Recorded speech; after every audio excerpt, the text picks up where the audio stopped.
talking point. According to data from the International Monetary Fund and the U.S. Bureau of Economic Analysis, California has supplanted Japan as the world's fourth largest economy. Newsom boasts that, quote, California isn't just keeping pace with the world, we're setting the pace, unquote. California's economy grew by 6%, outpacing growth rates of the U.S., China, and Germany. Newsom's economic management has been a subject of criticism on this podcast, as well as swarms of individuals and businesses who have left the state in the post-COVID era. Lee, have those criticisms now been dispelled by Newsom, who has underscored California's new economic world standing? Jonathan, so that data got an awful lot of press. I must have done 4 or 5 interviews about that because it presents California as just a remarkable economy, becoming the 4th largest. It passed Japan. Now, what underlies that headline is perhaps not quite so shiny for California. One reason is because the way the measurement is done, which is measuring the other economies in terms of dollars. I don't know exactly how the IMF put together their numbers, but the World Bank is a commonly used source of data for international comparisons. And if you look at Japan's economy measured just in dollars, they haven't grown in about 30 years. If you measure Japan's economy, taking into account differences in purchasing power, then Japan's economy is still above California. So that's a little bit in the weeds, and that didn't get reported. I mean, the other issue is that Japan is an economy that's losing population and losing workers. So there's a little bit of a sense in that, passing Japan is using dollars as your currency is not all that big of a deal. But what also didn't come out in those newspaper headlines is that India is going to pass California as the 4th largest economy probably next year. So our 4% distinction is going to be one that's short-lived. So it's so even though this got a lot of airplay, it's not quite as stunning of an accomplishment as I think most people take it to be. You know, Lee, I'm an old political hack, and I can tell you back in the 1990s, I would be writing speeches left and right and would take full advantage of this because we love to brag about California as a world-class economy. Frankly, it's good for self-esteem, pounding on your chest and so forth. And here's the governor doing the same. He said, quote, California isn't just keeping pace with the world, we're setting the pace. Now, Gavin Newsom has a point, Lee and Jonathan. In 2024, California's economy grew by 6%. The nation overall, Lee, 5.3%, China 2.6%. So before we get into the obligatory California bashing, Lee, what is California doing right? In other words, what accounts for this 6% growth? Well, Bill, some of that's inflation. And God knows we live in a state with very, very high living costs. Right. But that said, I mean, we do have remarkable unicorn businesses such as Google and Apple, which were started in Silicon Valley and remain here. We have an awful lot of highly qualified, extremely productive workers that work in those businesses and many other businesses. So there's no doubt that there's a lot of remarkable economic activity that's taking place in California. But that's been California for decades and decades. Is really nothing new under Governor Newsom or really under any governor. This goes back to the 1940s. Right. The problem areas that we need to think about in terms of California are the aspects that aren't so world class. So if you're a very high income household, or if you're a very cash rich business that can really lever what's going on in Silicon Valley, then California is a remarkable place to be. The issues that we want to be careful about are those households that are struggling in terms of income, those businesses that are having a hard time making it in the state. Just to give you an example, about 22% of full-time California workers earn under $50,000 per year.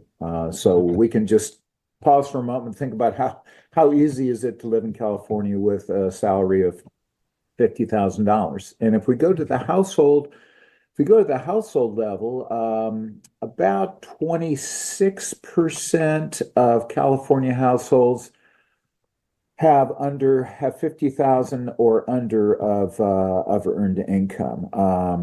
So with those kind of statistics, it's not so hard to see how roughly 1/3 of California households are living in poverty or near poverty, and thus requiring, substantial public assistance.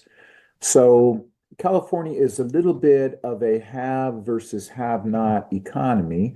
The governor understandably wants to highlight the have part, but when we think about the overall economic health of the state, as well as the social and cultural significance of the state, it's those businesses and struggling households that we really have to worry about looking forward.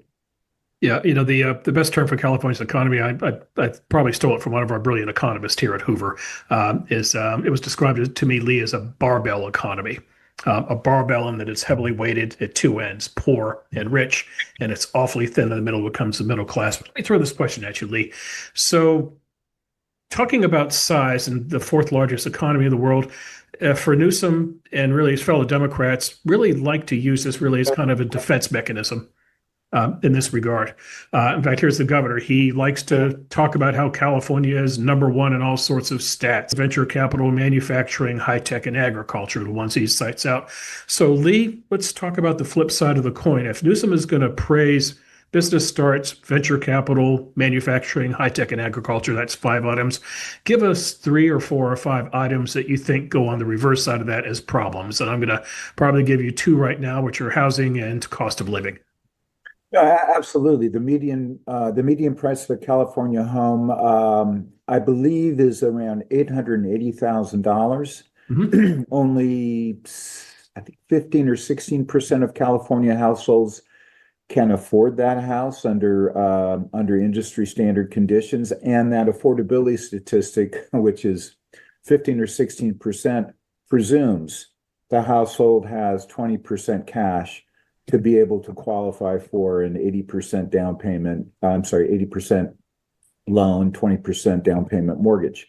So that's just remarkably grim. And Bill, when you mentioned the barbell economy, there's a number, as we talked a moment ago, there's a number of low-income households here.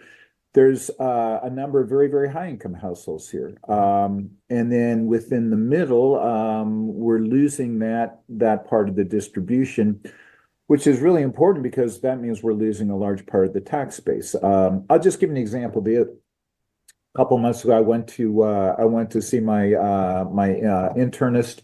My other position is at UCLA, so I go to UCLA Health. Is here in Santa Barbara, and he and I are chatting, and what he revealed to me is that not one person in that medical office, including the 5 physicians that are in that medical office, live in Santa Barbara. Mm-hmm. They all live outside Santa Barbara and commute in. So that's just, I think, a very informative data point about how housing affordability is really creating, substantial problems within the state. Homelessness remains a very, very expensive problem for the state. We've spent tens of billions on homelessness since Mr. Newsom became governor. The Legislative Analyst's Office and the state auditor have written reports about wondering where those dollars went. They can't all be accounted for, and homelessness continues to increase. So it's as if we're pouring more money in the problem, and the problem is getting worse. We also have a budget that's increased enormously.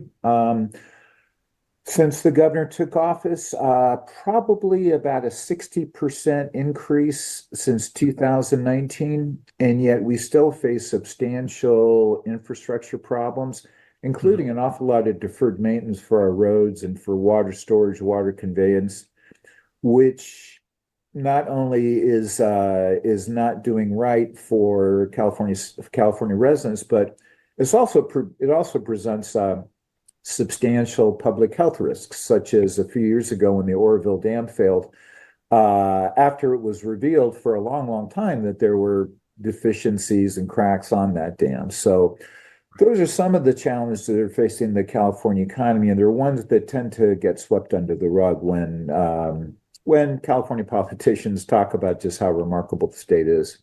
I'm glad you mentioned the budget, Lee, because here we are on the first day of May, and the big news in Sacramento this month will be what is called the May Revise. That is the updated version of the governor's budget. For those not familiar with how California works, the governor submits a budget proposal to the legislature in early January. Then they both kind of stare each other down for a few months, waiting until April tax returns come in, and then you adjust your budget based on revenue you have. In good times, you have more revenue, so you can spend more. In bad times, you have less, and so you have to decide where to cut. And it's going to be a very tricky one this year because we have the issue of tariffs. And Jonathan, I think that's a good time to segue now into what the governor is doing vis-a-vis tariffs. Yeah, so the governor followed up the statement we spoke about earlier by saying, quote, while we celebrate the success that is of the state's growth, we recognize that our progress is threatened by the reckless tariff policies of the current federal administration. Yeah. California's economy powers the nation, and it must be protected. Meanwhile, Newsom and Attorney General Rob Bonta have sued the Trump administration federal court, being the first state to do so, claiming he doesn't have the authority under the International Economic Emergency Powers Act to invoke tariffs. Newsom also held a live stream on TikTok earlier this week to talk to small businesses about the challenge of tariffs. So, is this a bit of a misdirection play on the part of Newsom? What is exactly he doing here? And also, how much are tariffs expected to impact the state's economics? Let me take the political side, then I'll defer Lee on the economic side. The political side is this: the Democratic Party has suddenly discovered that there is gold to be had by embracing small businesses in America. So you've seen Democrats across the country hold town hall meetings to invite small businesses to talk about how awful tariffs are going to be. The governor did a podcast this week with a woman who claims that tariffs are going to destroy her business. Now, that's a very tricky road to go down as a politician, I can tell you, because anytime you turn to human anecdotal stories, you better make sure that that person is clean. You don't want to find out that the person who you're turning into a martyr is declared bankruptcy 12 times, or she's a fraudster or something like that. But you do see the shift of the Democrats understanding that there is potency in terms of going after small business. But Lee, this is a headache in this regard. The California economy is driven by, or at least the budget is driven by capital gains.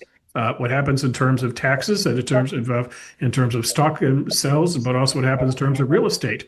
And tariffs can potentially put a real damper on capital gains if tariffs drive the markets crazy. Bill, yeah, 100%. An awful lot of personal income tax payments come from the top 1%. And if you go deeper into that, the top 0.1% of 1%, a lot of that tax revenue is realized from capital gains, as you note. Mm-hmm. And when tariffs were first implemented, the stock market dropped substantially. It's recovered a bit, but capital gains tax revenue comes in when people are realizing capital gains, and people realize capital gains when there's substantial increase in the value of their assets. So California finances are going to be under pressure if the stock market continues to be somewhat laggard. And then in addition, an awful lot of Chinese imports come through California, as well as imports from many other countries. So we have a sizable aspect of our economy are people who directly or indirectly are involved with international trade, and tariffs are going to depress that line of business. So the governor is rightly concerned about this. He's obviously not the only one. There's limitations in terms of what he can do. Bonta filed a lawsuit. I'm not an attorney, but based on what I know about the International Economic Emergency Powers Act, I think they have a chance to be successful on that. We will see. But this couldn't have come at a worse time for the California economy, because even before those tariffs went into play, private sector job creation was really struggling in the state. Right. I was just going to mention the California Center for Jobs has been analyzing private sector job creation by month, and they've been comparing our economy today to just before COVID, and they have identified significant private sector job losses within our economy: finance, information technology, business consulting, hospitality services. Manufacturing. And it's not just the California Center for Jobs. It's also the Legislative Analyst's Office has also expressed a lot of concern about the underlying strength of the California economy. Yeah, well, this is where the misdirection comes in that he has a legitimate policy gripe with Trump. But if you're going to fix the name Trump to something, that takes the pressure off the governor. So I think that's part of where the mixed direction comes from. But, I was listening to a podcast that Newsom did. I'm not sure why I listened to his podcast. Remember, Lee, I wrote a column for this recently. The podcast is called This is Gavin Newsom. And this was much ballyhooed when it came out because he was talking to the likes of Steve Bannon and Republican MAGA rabble-rousers. And this was his shtick, that he was going to talk to people on the other side and kind of understand them. Well, I'm going to write a column for this because I think the governor's kind of gaslighted us here. He stopped talking to Republicans. He's now talking to Democrats, and people kind of see the world the same as him.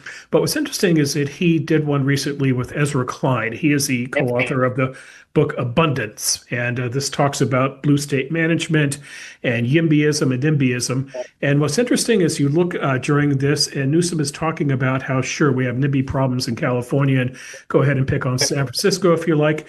But he also has mentioned, quote, but he can look at almost any city, and he mentions, including a Republican-held city like Huntington Beach. And these are the same rules and restrictions apply there as at other places. He kind of has Huntington Beach on the brain, Lee. Yeah, Huntington Beach has pushed back a lot on the governor in a number of policy aspects. Bill, for decades, California's had a policy called the Regional Housing Needs Allocation or Assessment. And that's called RHNA, RHNA.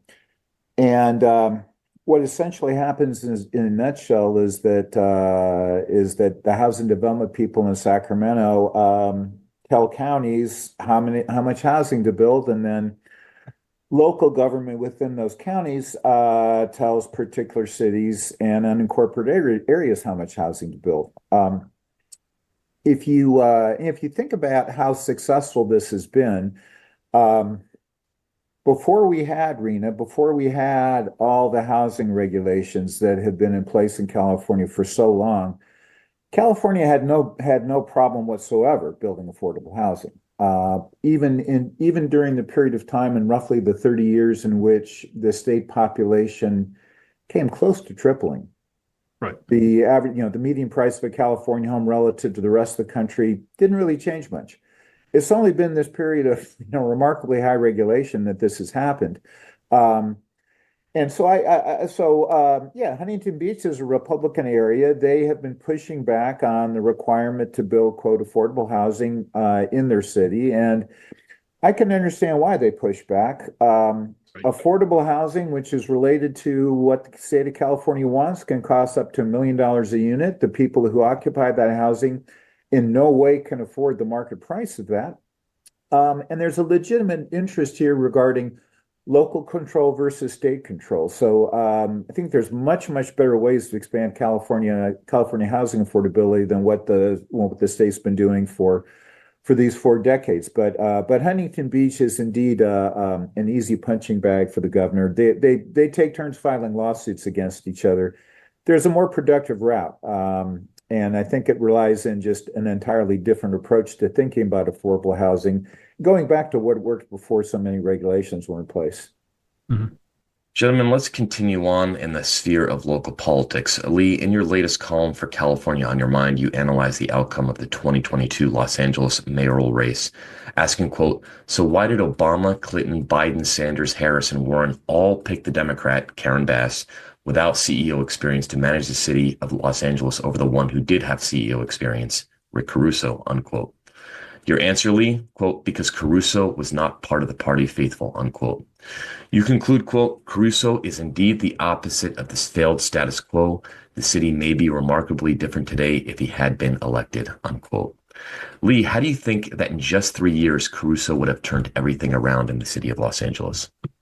Well, the LA mayor's race was fascinating on a number of dimensions. One is that Republicans are essentially 1 out of 4 voters in California. So oftentimes, given California has a no-party preference voting in most races, oftentimes 2 Democrats will face off. And this is what happened in LA, Karen Bass, a Democrat, and Rick Caruso, a Democrat. Rick Caruso has been headed a extremely successful development firm that he started back, I believe, in 1987, or when he was around the age of 28. It's built the Grove over near Hollywood, West Hollywood, Beverly Hills. It built a large center in Pacific Palisades. He's really moved the needle in terms of the state's economy, and really was recognizable in terms of development within the state. Now, Caruso ran as a Democrat. He's remarkably qualified, in my opinion. He has what it takes to be a mayor, because being a mayor in Los Angeles is really being a CEO of a 50,000 person organization and making very rapid, high organizational decisions, being able to delegate, being able to get an organization to deliver. And for those who live in California, we know that California is a state where it's anything but easy to get development and to get construction done. And yet Caruso has been able to navigate that world at an exceptional level.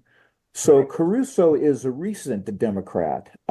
He was not considered to be part of the party faithful. And imagine we have former President Obama, former presidential candidate Hillary Clinton, current at that time President Joe Biden, Bernie Sanders, Kamala Harris, Elizabeth Warren, all coming to California or issuing an endorsement for Karen Bass. And this was, in my opinion, fundamentally important because Caruso was within 3 points in the polls in the summer just before the election.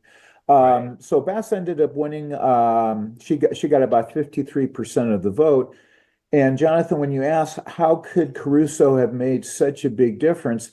Well, at the time of the LA fires, Karen Bass was in Ghana for the inauguration of the Ghana president. Rick Caruso understood what was going on. He hired private fire teams from Arizona with private water tenders. Those teams arrived in Los Angeles in time to protect some of his developments. So on the one hand, you have Caruso being extremely aware of the fires, doing what he could to protect his property. And Karen Bass said, I had no idea we were in fire. We had fire danger. If I had known, I wouldn't have gone to Ghana. My team never told me. And I think she would hope that would absolve her. But what does that say about the organizational failure of the city in which over 100 people throughout that complex enterprise received emails several days beforehand indicating severe fire risk, wind gusts up to 80 miles per hour, and those emails included a forecast from the National Weather Service that had a big red fire graphic on top. So I believe that, for example, the Palisades fire.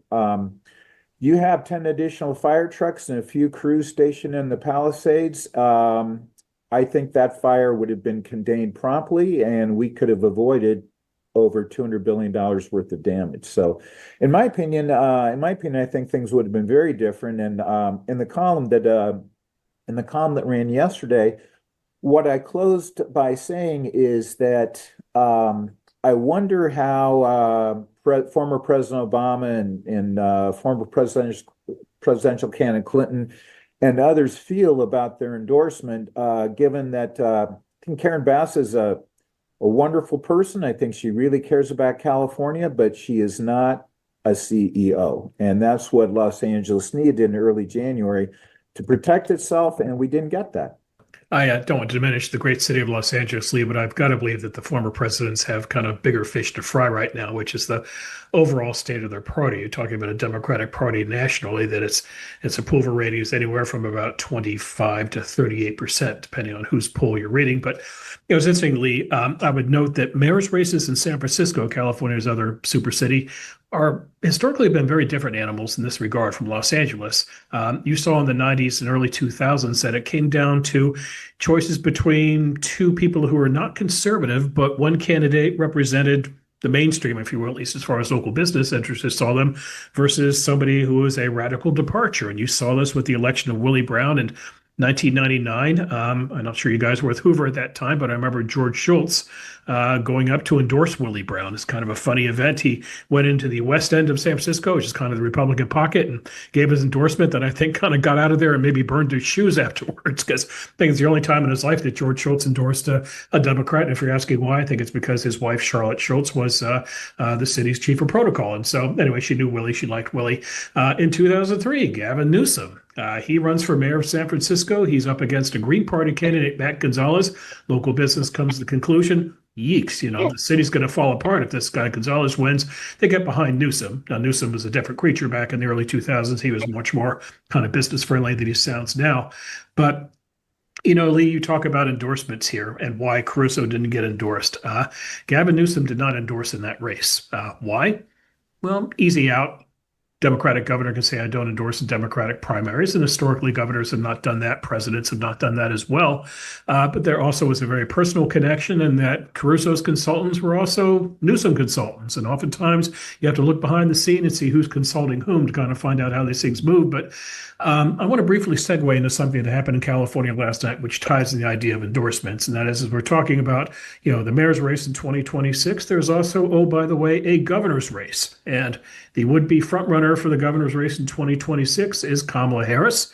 And she gave a speech in San Francisco last night to a women's group. And this was kind of her first, quote unquote, reemergence since she lost the election last November. Gave kind of a typical Kamala speech. But what was interesting, Lee and Jonathan, was what she didn't talk about. She didn't talk about California.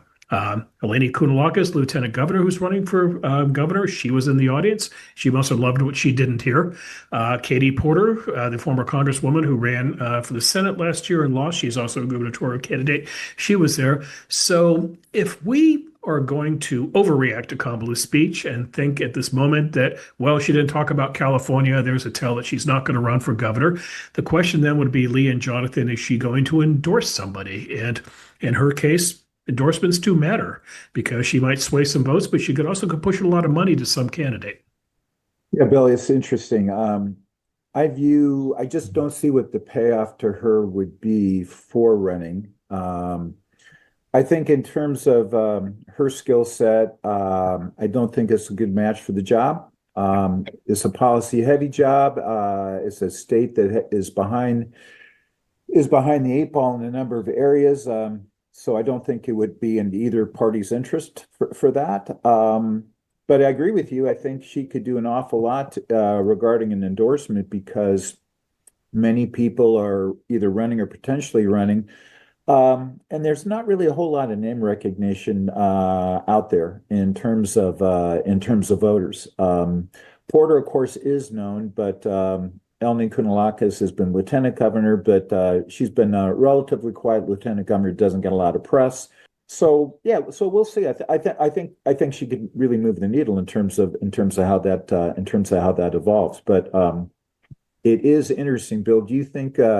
It would almost be impossible for her to run for governor and then to run for president again in 2028. Do you think that's playing much of a role in what she's thinking about right now? If you had an insight into her thought processes. If I had any insight, my guess is she's still kind of thrashing around and trying to figure out what went wrong. And her party is trying to figure out the same thing in terms of why did we lose? Did Trump get the better of us? Were we bad at messaging? What went wrong here? And for her, that's very much the same. I don't see, Lee, how she could become governor of California and then run. And why is that? If you go back to 2020, the Democratic primaries, the Democratic field started to take shape in January of 2019. That's when Kamala jumped in. So if you apply the same standard to 2028 as 2020, that means Democrats are piling into that race in January or so. So Lee, she would have to take the oath of office in early January of 2027. And then one of two things, have to decide very early that she's in, because the longer she would sit, the more she would lose potential endorsements, or she would have to sit around and wait for the fantasy that we all fall for every 4 years, and that's the idea of an unsettled primaries and a brokered convention, blah, blah, blah. So I Your guess is as good as mine. My guess is right now she's not going to run for governor for a lot of reasons you mentioned. She's a bad fit for it. But I want to get back to Karen Bass for a second, Lee, because she has a problem now. It's just being a mayor. She's run from one problem, which is wildfires, to another one. She has $1 billion deficit in her budget that she has to deal with. Now, she wants to lay off 1,600 city employees. That's not going to sit well with unions in Los Angeles. But one thing that caught my eye, Lee, is that she is also targeting DEI-related spending in the city's fire department. So I wonder, Lee, if she's looking ahead to next year and she's kind of caught on to the vibe shift and that she's going to have to kind of move a little bit to the center and get away from issues like DEI to stay in office. Yeah, it's interesting, Bill. The city of LA's budget is in remarkably bad shape, and the fires are obviously making it just much more difficult. The continuation of that problem where, relatively few, at least as of last month, relatively few new building permits had been granted. The individual whom she hired to spearhead the Palisades recovery and to coordinate that, his name is escaping me right now. Steve Sobroff. Yeah. So, and I believe he's already left, hasn't he? Yep, he's already quit. Yeah, so he's quit within a couple months. So that's just continues to bite her. So maybe she's understanding that within a well-functioning government, DEI spending is going to have a relatively low return, and what people are looking for is, number one, above all, protection. I've heard from friends and from friends of friends that very well-heeled, very, very wealthy, longtime Democrats living in West Los Angeles are absolutely furious about what happened because it finally hit them. They've lost homes. They may have not lost a home. They might be in a neighborhood that's essentially uninhabitable now. So I personally think her political career is going to be over unless she wants to morph into something else. I'm glad she's looking at efficiency related aspects of her budget, but I suspect it's going to be too little, too late. Yeah, by the way, in an alternate world, it could have been Karen Bass who lost to Trump last year and not Kamala Harris because she was on the short list of vice presidential candidates at one point. So shows you how much things could change in the course of a couple of years. Gentleman, Bass also wants to mandate that cars be used to transport attendees to the 2028 Summer Olympic Games. Only public transportation she wants people to use to transport. But that will require billions in federal transportation funds to improve and support infrastructure for all those riders who are attending. Would she be able to acquire such funding from the feds? And if so, could this be completed on time? Bill? Next question, please. If I were president of the United States, how's that for a scary thought? I would be very fixated on how the country is going to celebrate its 250th anniversary next year. I would make sure it's decidedly patriotic and decidedly positive and decidedly tasteful. I think Trump will check 2 of those 3 boxes. But then I would turn my attention to the 2028 Summer Games, which I'm not going to call it a car crash here, but there are really troubling signs on the horizon, Lee, including this no cars games. There's one thing I can say about the Summer Olympics. There is no chance in Hades that you're going to be able to take California's high-speed rail to get to the Olympics. And that was the most recent California Remind that I wrote about. High-speed rail, Lee and Jonathan, is low-hanging fruit, and this one of those stories you can just kind of write about any time of the year. But as a practitioner of public policy, somebody should teach a class on this, and that you have a train that was promised decades ago to cost about $33 billion and was going to be constructed by 2020 and was going to get people from Los Angeles to San Francisco in 2 hours and 40 minutes. And I'm all in for that. It sounds great. And here we are in the year 2025, 5 years after it's supposed to be online. And the $33 billion cost is now estimated to be $133 billion. And nobody can figure out how to get $100 billion without maybe going to the Chinese hat in hand. So, Jonathan, getting back to your question about $3 billion for Los Angeles, good luck with that. But where's California Lee going to find $100 billion for this? And it really, our colleague Victor Davis Hanson has a great line about high-speed rail. He lives in the Central Valley, so he's very close to where the construction is going on. But he likes to say that I live 10 miles from Stonehenge. Bill, I don't know where that $100 billion is going to come from. It's certainly not going to come from Washington with President Trump. I suspect he may try to block some of the promised money that came during the Biden administration. And Bill, it's interesting. In late 2023, I gave testimony to the House of Representatives Transportation Committee about California high-speed rail. And I laid out what the facts were, some of which were what you summarized. It looks like the taxpayers were sold a bill of goods in 2008 for agreeing to fund a $10 billion bond that was supposed to be roughly one-third of the entire budget. Now we're looking at about $35 billion to get from Merced to Bakersfield. I suspect the worst case scenario is that's ready in 2035. Given the history of the project, I don't think it'll be 2035. But can you imagine going to voters in 2008 and saying, "Hey, if you're willing to spend $35 billion, we can give you high-speed rail between Bakersfield and Merced in roughly 27 years." Nobody would ever vote for that. So I think there's been just a remarkable lack of credibility there. But Bill, I'll tell you one thing that came from when I gave testimony about this. The next day, I get an email from a fellow in Washington, D.C., who is the U.S. representative for lobbying for the French high-speed rail company. And he emails me and says, I was at the hearing. I really enjoyed what you were talking about. And our CEO would like to have a chance to speak with you. And I thought, oh, this is interesting. So we set up a Zoom, and the CEO and I and the person who they have in DC, we shared a Zoom. And Bill, I learned a lot more about California high-speed rail. The French were out here around 2010. Yes. Said they would be interested in helping us out. They said, we have built the exact kind of systems, 200-mile-an-hour trains. We built those not only in France, but in other countries.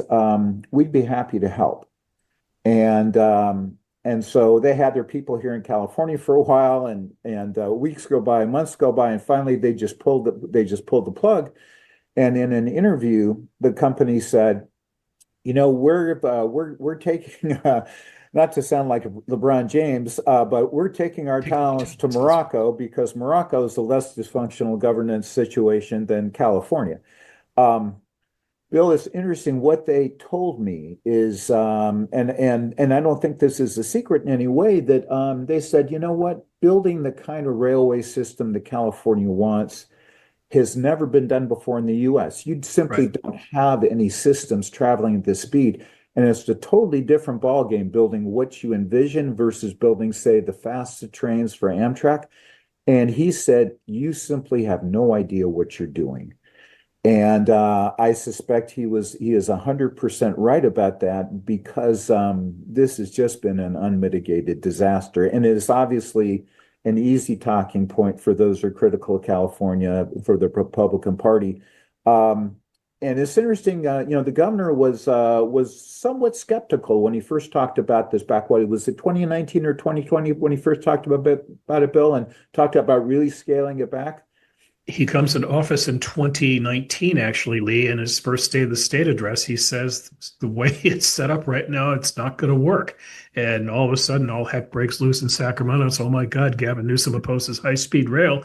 And he had to kind of very quickly hum it, and backpedal from that and say, oh no, I support high-speed rail. And the problem is you have a Democratic state, and this is a big public works project. It's good union money to be had out there. But the problem, so you mentioned France, by the way. Interesting thing about the French, they looked at it, Lee, and they said, basically, there's one way to do this, and that's build a line from San Francisco straight to Los Angeles. That's the easiest way to do this. And that never flew in California, because from the beginning, the idea was to build this, through the Central Valley. The original plan was to build up the I-5. Then no, we had to build it along the I-99 as to go through the Altamont Pass. No, it's going to go through Pacheco instead. At all times, lawmakers are kind of looking at votes, among other things, that we're going to try to put this through as many constituencies as we can. So the high-speed rail kind of looks like a big subway map for a city. But, Lee, it's very easy to kill programs if they're kind of ethereal, if you don't see them. But this is a very physical program. It's a different animal. So I'm not sure exactly how you're going to put the animal down. If it's going to have to go on the ballot, you're either going to have to starve it with lack of money, or maybe you just have to go to the ballot. And that would probably be my solution here. Put a measure on the ballot and say high-speed rail is over with, and we're going to repurpose the money into local transportation. It's been talked about before. It would spark a huge fight within California because unions would fight to the death on this. And that was part of my premise about the column. I was kind of busting and having fun with the thought of maybe Elon Musk could come back to California and either try to rescue high-speed rail or at least put the money into killing it once and for all. Well, California, I've written before, California really needs a taxpayer accountability, politically independent office to advise taxpayers on public policy, much as the LAO is a nonpartisan agency advising on fiscal policy. Bill, in 2022, when Newsom ran for a second term against Brian Dale, I had talked to, I was talking to Dale, and we talked about high-speed rail, and he said, what is just remarkable. So Dale was serving on the transportation committee at that time. Right. And he said, we would have these discussions, and he would bring out the statistics, and the responses were not economically literate. The responses were, we've just gone too far. We've gone too far. We just have to continue it. Or we really need to do this for climate change. Just think about how much you could do for climate change. Well, it's going to do nothing for climate change. California is a drop in the bucket for total carbon emissions. And Bill, when the high-speed rail was planned, and this planning goes back to the 1990s, but when it was first sold in 2008, no one had any idea about electric vehicles. And of course, the governor has put in a mandate for all new cars being sold in 2035 as being EVs. No one had that in their mind when they thought about the carbon reduction. So even if you're the most ardent carbon reductionist person, high-speed rail is going to do next to nothing on this background. And Dolly said, I'm talking to all these people, and they simply either wouldn't listen or they simply had no logical response to this. And, we're talking about dollars that could be used to help bring clean water to roughly, I think about 600,000 Californians still don't have clean water. There's all sorts of deferred maintenance in schools. We could pay for more science, STEM teachers in K through 12. We could pay for more after school kids programs. There's no shortage of legitimate policy investments that the state can make, but this one has just been a complete albatross. Lee, politically, I think I try to keep it an apples to apples argument, and that I've just try to repurpose the high-speed rail money into local rail money and just kind of keep people on that front. But one final thought on this, we can move on to high-speed rail. Why do members of Congress, why do legislatures love to do transportation money? It's very simple. It's money that goes back to your districts, so said lawmaker can brag about delivering for their people. And you build something, you get to go to ribbon cutting, and so Congressman Ohadian has a nice photo op. Keep in mind that every lawmaker right now who is clinging to high-speed rail, he or she is probably not going to be in office. He or she may not be alive if this thing ever is completed. So they're clinging to something that is never going to bear them any political fruit. No, and a winning proposal would have been establishing high-speed transportation from areas which have more affordable housing to areas with high-paying jobs, such as from the Central Valley to Silicon Valley or to San Francisco, or from the Inland Empire to Los Angeles. Right now, if people worry about carbon emissions, tens of thousands of people every day commute from their homes at least 3 hours, hour and a half each way minimum, because they're living in an area where they can afford to live, but they're working in an area where the salaries are much higher. So that would have been the way to do it, rather than just the complete debacle that we're facing now. Yeah. And by the way, Lee, the governor and other lawmakers are getting heat about people having to work in the office 4 to 5 days. So this adds to the conundrum that is high-speed rail. The 5-day work week is probably destined to be a thing of the past. Yeah. Or at least I should say in office 5 days a week. Gentlemen, does the high-speed rail project underscore the argument for CEQA reform? Yeah, I mean, we've needed CEQA reform really forever. Interesting, it was signed into law by President Reagan. In my opinion, it wasn't a particularly well-crafted law. We've talked about CEQA a number of times. Jerry Brown called it doing the Lord's work. There's supermajorities in both houses in the state legislature. It could be done in a nanosecond, literally, with the governor signing off on it. And in my opinion, the reason it hasn't is because there's a very powerful environmental lobby that's blocking that. It's interesting that the Sacramento Kings Stadium was built, I believe, with CEQA exemptions, as well as the Clippers, as well as parts of the Clippers' new arena. So yes, CEQA reform, absolutely. We keep dancing around it. The governor has spoken about many CEQA reforms. They're not moving the needle because we've had over 100 new housing laws since 2016, 2017. The Turner Center at Berkeley keeps track of this stuff. So over 100 new laws, and there's really been hardly any change, and maybe no change whatsoever in building permits issued. Housing is much more expensive than when the governor entered. So yeah, if the failure of high-speed rail can get us CEQA reform, then that would be great. I still worry that meaningful CEQA reform will not take place. I'm glad you mentioned the basketball arenas, Lee. I've been watching the NBA playoffs, and the Clippers, who may be out of the playoffs by the time this podcast comes out, their arena is really cool. I'd love to go see a game there. But yeah, doggone it, they got a big old CEQA exemption to get that thing built fast, and that's the reality of California. If you are a sports franchise, you mentioned other teams have gone through this as well. You go to Sacramento, hat in hand, and you say, please get me out of CEQA. It's the only way we can get something built in 3, 4, 5 years. Yeah, it's really, I think many politicians in the state proclaim they worry a lot about the little person, but this is really, at some level, it's really elitism at its greatest. The Clippers are highly connected in Sacramento, and Steve Ballmer got what he wanted. So yeah, the little person, no, but Steve Ballmer, yes. Yeah. And on that note, Lee, a moment of silence for the Lakers, RIP. Well, yeah. Sorry.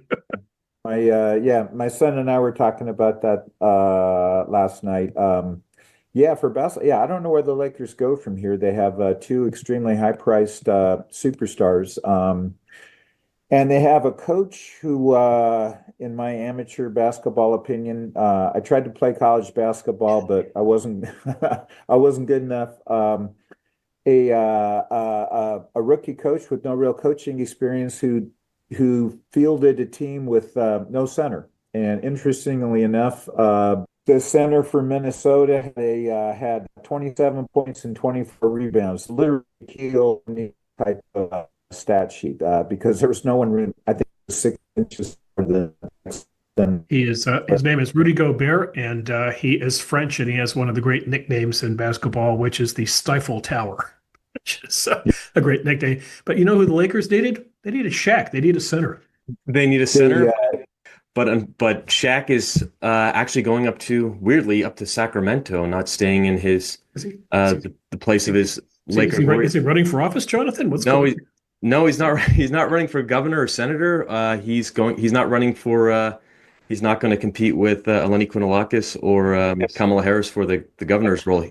He's going to be the new general manager of Sacramento State's basketball team, joining Andrew Luck, who's now the GM of Stanford football, Steph Curry, who's assistant GM at his alma mater at Davidson College, and a string of new celebrity athletes to become new sports executives.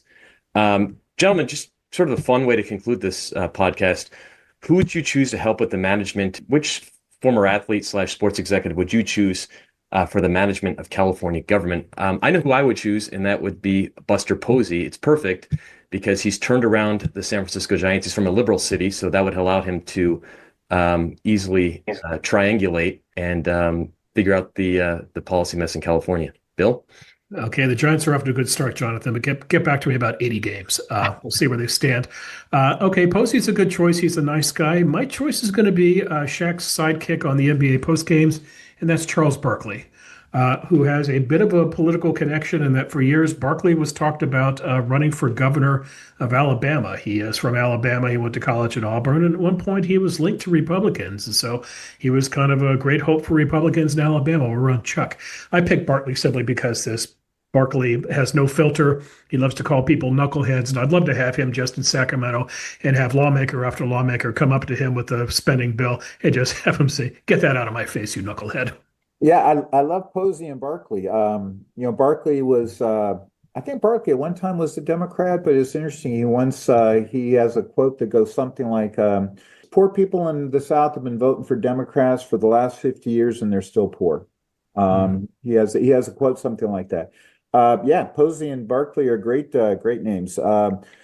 I might pick Steph Curry, remarkably popular in the state of California, and Curry has suffered the wrath of the regional housing needs allocations in Atherton. We don't have time to go into that, but he very well knows just how damaging that has been. So I'd love to see him provide some insight on that and get us out of that regulation that just has not worked well at all. Good choice. As always, gentlemen, this has been an interesting hour of timely analysis. Thank you for your time and have a great weekend. You take care. Thanks, fellas.